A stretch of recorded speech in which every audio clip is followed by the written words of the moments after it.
Hey guys, how's it going? So today we are going to be covering what the state of DBD is in 2020 and what it could look like in the future. I am going to assume that you have just a very basic understanding of Dead by Daylight and how it works. So I'm not going to be explaining, like how to play the game or anything like that, but I am going to go over the state of DBD in my opinion and what it could look like in the future and talk about all of the changes that are supposedly happening this year whenever it comes to Dead by Daylight. But without further ado, let's go ahead and hop right into it. Alright, so let's go ahead and talk about the current state of DBD. So now we have a few topics we need to talk about whenever it comes to talking about DBD and the whole state of it.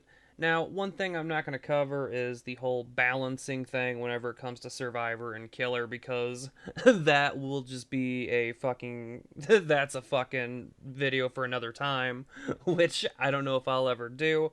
But the first topic that we are going to cover is matchmaking. Alright, whenever we are talking about the state of DBD, we need to talk about whether or not people are actively playing DBD, and of course, the short answer is yes, a lot of people are playing DBD, whether it is brand new players or people that have just been playing Dead by Daylight for a while and they love Dead by Daylight.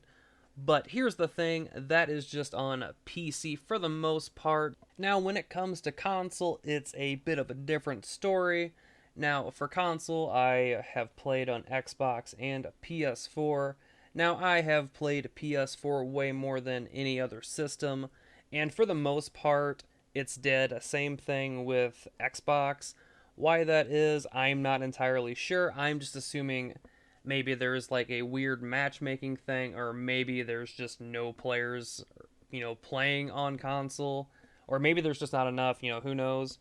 But honestly, it's very annoying, and it happens all the time for the most part, especially if you're doing a survive with friends, even if you're solo queued. But you could be a lower rank, we'll say rank 15, and you're still going to be waiting a while. Sometimes it's even around 10 minutes, even longer. Like, I've waited roughly about 15 minutes to get into a match, even whenever I'm solo queued. But that's just from the survivor standpoint. Killer standpoint, it's still, reasonably quick. It's pretty quick, just like how PC normally is. But you might have to wait maybe like an extra, 2 minutes longer, but it's nothing compared to if you're doing, Survivor or, solo queuing or Survive with friends. But let's go ahead and go to gameplay. The next thing I want to cover that is important to the state of Dead by Daylight is gameplay. Now, being 100% honest, nothing has really changed from the core gameplay. You're still repairing generators and doing the same things you have done since, the very beginning of the game. However, I would like to see them shake it up a little bit, which I will get into a little bit later. However, I will say there has been a lot of perks that have been added over the last couple chapters and the last couple updates that are really good, and you can slot and synergize them with other perks. Not to mention, we have also had some perks that were changed. Some people liked it and some people did not. Just to cover two perks that were changed are Know It and Hex Ruin. Now I'm just using these two as an example just because they were a very popular topic not that long ago. I think the changes to Know It were a bit extreme. I think it either should have stayed the same it was, or they should have reworked it into something a little bit more useful than an insta-down at the end of the game. I think Ruin was a really great change. At least in my opinion, it kind of works out for both Survivor and Killer. The reason why I think this is because as a Survivor, you don't have to worry about hitting perfect skill checks anymore, and it makes you focus on doing gens because if you don't, the gens will regress quite quickly, and you'll have to do more work, and who wants to do more work? And the reason why I think it is good for killers is because now you don't have to think about every survivor hitting a perfect skill check, and you can kind of just play the game. And as long as you're actively patrolling generators and just putting pressure on survivors, you're going to slow the game down quite a bit. But that's just my opinion. I just kind of wanted to cover just a couple different perks that really shook up the game a little bit, for better or for worse. I guess depending on how you view it, whether it was good or bad. But let's go ahead and cover the future of DBD. So let's go ahead and talk about what is the future for DBD. If I'm being honest, it actually looks pretty damn good, if I do say so myself. I was quite surprised to hear about all of the stuff coming to DBD. So for starters, there is going to be crossplay at the end of the year, or most likely towards the end of the year, which that's going to help a lot on console tremendously, thank goodness, if you're a console player.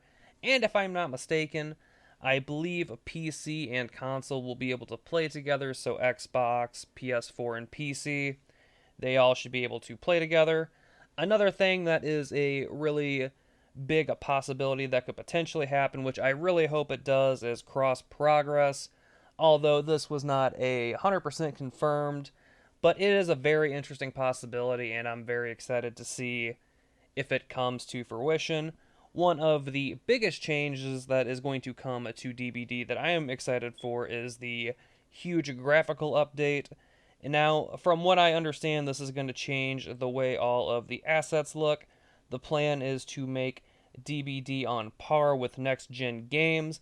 I am so fucking pumped for all these changes. I cannot wait to see what DBD will look like here soon, especially towards the end of the year. The last thing I want to add whenever it comes to the future of DBD, I don't know if this will ever happen. This is me just wishing. I doubt it ever will, just because it's never been mentioned. But what I would like to see, let me know what you guys think about this idea too in the comments down below. But what I would like to see is more map-specific objectives.